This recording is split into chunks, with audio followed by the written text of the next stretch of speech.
Hello friends, and welcome back to another monthly wrap-up video where I'll be sharing everything I watched last month in August. These videos are a bit more casual than my proper movie reviews, where I give mini reviews of all of the movies and series I watched the previous month, and at the end I highlight my favorite and least favorite first-time watches. All of the movies and series I mentioned in this video are logged in my Letterboxd diary, so if you're not following me, you can find me under sketchy_ed and I'll follow you back. Anyway, without any further ado, let's jump in. I started the month by watching The Night House. After the death of her husband, a woman starts to experience strange occurrences within the house he built for them as she uncovers his dark secrets. The Night House has been on my watch list for a little while now, and it's a psychological horror which stars Rebecca Hall, who I'm a big fan of.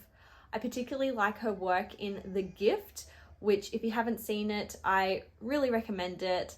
I also have a full review for that one, which I'll link above and below, but that one is also a really good, solid thriller. The film is well crafted and it's beautifully shot. It just looks gorgeous and dark and moody. It's atmospheric and suspenseful and really does a great job of making you feel uneasy the entire time. The storyline itself is really interesting and the concept is quite original. As the events of the film unfold, it'll keep you guessing as you try and work out what actually is happening. It's also metaphorical and I appreciated the message. I gave The Night House a 3.5 out of 5. I followed this one up by watching Death Becomes Her. After Helen's fiance is stolen by her arch nemesis Madeline, she has a breakdown and ends up in a mental hospital. Years later, Helen returns with a plot to murder Madeline. However, things become complicated when an immortality potion is added into the mix. So this one popped up on Netflix and I'd heard things about it and seen some images from the film before, specifically Meryl Streep with her head backwards. So I thought I'd give this one a go. It's a horror comedy starring Meryl Streep, Goldie Hawn, and Bruce Willis. What I liked about this film is that I thought it was really funny and I thought that the humor landed really well. The writing was really clever and that kept me engaged the whole time. The special effects, although dated, also held up pretty well too. That being said, I did find it quite cheesy and silly. Like, it's not my kind of film, but it was light-hearted and fun, and I did enjoy it for the most part. I gave this a 3 out of 5. Moving on, I then watched The Game. Nicholas, a wealthy but lonely man, is gifted an experience from his brother for his birthday, a personalized, ultra-immersive game. When things start to get dangerous, Nicholas finds himself second-guessing what is real and what is just part of the game. The Game is a psychological thriller directed by David Fincher, who I'm a massive fan of. Just today I was reflecting on David Fincher's work and I think he might actually be my favorite director. The film stars Michael Douglas as Nicholas Van Houten, a very wealthy but lonely and cold-hearted banker. I thought he did an amazing job and the casting here was spot on. It had me guessing right up until the very end and it messes with your head as you're trying to figure out what exactly is going on. It's really intelligent and definitely has rewatchability factor. I thought it was a solid film, well made and directed, super tense, and one that I'd like to revisit again in the future. If you like films that will make you think, this one will definitely be one for you. I gave this a 4 out of 5. For this next one, I'm just gonna mention it and kind of breeze on past it because it's incredibly off-brand, but I watched Look Both Ways, which is a Netflix kind of chick flick starring Lily Reinhart. The film follows two parallel timelines or realities of a woman after she takes a pregnancy test at a party.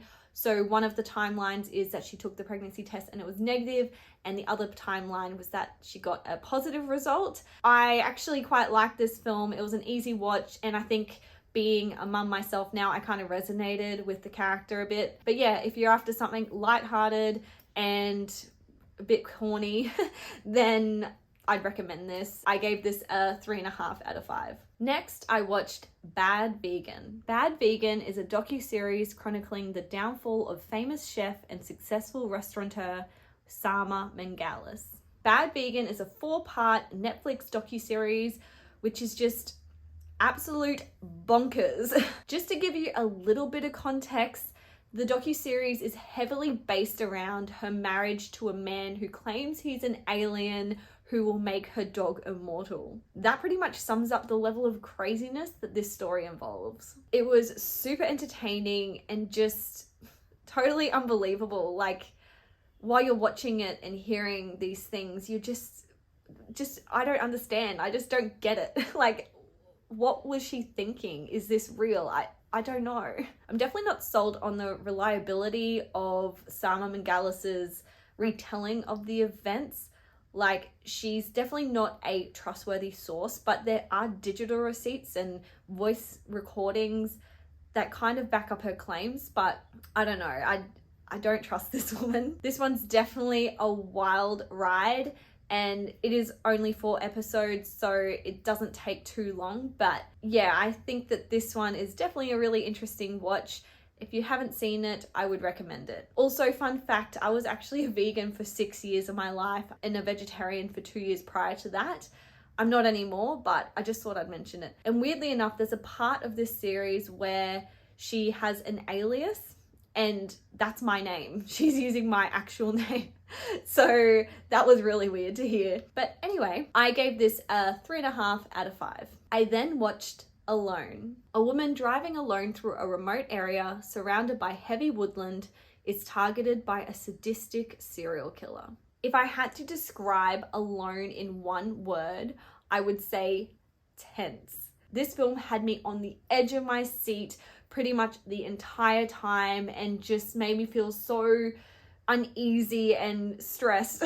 I'm probably going to pronounce this wrong, but Mark Menchaca plays our villain and he just does an incredible job. He made my skin crawl and he just came across so creepy, but he did it in such a subtle way. Like, no point does he really go over the top. He kind of does it in a really calm way, and he just conveys so much through his body language, and I don't know, I think he just did amazing. Perfect casting choice. I also really like the main protagonist, Jessica. Although some of her decisions were questionable, particularly in the first part of the film, for the most part, she was incredibly clever and damn resilient. The storyline itself is pretty straightforward, and the premise is pretty familiar. We've seen this kind of thing done before, but there were some unique elements that I really enjoyed. I really recommend this one. It'll definitely get your heart rate up. I gave this one a 3.5 out of 5. Next, I watched The Intruder. After a married couple buys their dream home on a beautiful property, they soon realize the previous owner isn't ready to let the house go. This is another one that popped up on Netflix, and I saw that Joseph Sikora was in it, who stars in Power, which is a series which me and my husband really enjoyed, so I thought that we'd give it a go. It's a psychological thriller that stars Dennis Quaid as the creepy previous owner who just keeps popping up unannounced. Like, wouldn't that just be the worst? Going in, I didn't expect much, and it pretty much was just an average film. It was predictable and cheesy and unoriginal. It's not anything we haven't seen before. There are so many character decisions that were just so dumb. But again, what was I expecting? Also, if you do end up watching this, just wait for the last line. It's just so cheesy and cringe. All in all, it was super average. It wasn't terrible, but it wasn't good either. I gave this a 2.5 out of 5. Next, I watched Nope. A brother-sister horse wrangling duo go on a mission to capture footage of a UFO which has taken residence above their ranch. Nope is Jordan Peele's third directorial effort, and it's another horror film, but this time with a sci-fi western theme. Daniel Kaluuya returns for another Jordan Peele film. He, of course, starred in the phenomenal Get Out, which I'm a massive fan of. I love that film. Prior to watching Nope, I was incredibly excited. I'd heard so many good things because, of course, it got released in US theaters way before it got released here. So I was expecting big things. It was actually one of my most anticipated films of this year. Unfortunately, I didn't love this film and I left feeling a little bit disappointed. Don't get me wrong, I still think that this was a decent film, I just think I was expecting more from it. I just felt like it didn't flow smoothly, or the pacing was off or something. I was also a bit confused and underwhelmed by some of the creative choices in this film. If that makes sense, if you've seen it, I'm just trying not to spoil anything. But visually, there were some creative choices that, I don't know, I just felt underwhelmed and I wasn't super impressed. That being said, some of the highlights of the film for me were the characters and the performances, and some of the imagery was quite unsettling and creepy. Although I didn't think that this was a scary film per se, there were some really cool moments. But yeah, unfortunately, it didn't live up to the hype and my high expectations. But I do want to see it again, especially after reading some articles after the fact, just talking about the themes it was addressing. I think it'll be interesting just to watch it again with that in mind. But yeah, wasn't a huge fan. I gave Nope a 3 out of 5. I then finished off the month by watching 100 Bloody Acres. Two brothers operating a blood and bone fertilizer business in rural Australia are running low on their secret ingredient when one of them comes across a group of 3 tourists that have broken down on the side of the road. So this one was a recommendation on my previous Everything I Watch video from Karina Chappell, also known as ghost.girl33 on Instagram. If you're not following her, definitely do yourself a favor and check out her page. She posts really thorough and honest horror movie reviews, and I just love her page. 100 Bloody Acres is an Australia horror comedy which I'd never even heard of before, so I'm really glad it was brought to my attention. This film is so Australian with heaps of Aussie references throughout it, so it'd be interesting to hear what someone outside of Australia thinks of the film. It's incredibly violent with lots of blood and body parts. It definitely lives up to the bloody part of its title. It's also really funny. The humor is right up my alley. I thought it was really well done. It's also quite twisted and disturbing, and there's one scene in particular, and if you've seen it, you know exactly what I'm talking about, but it's just so messed up. Like, when I was watching it, I just felt sick. I was just thinking, what am I watching right now? What the heck?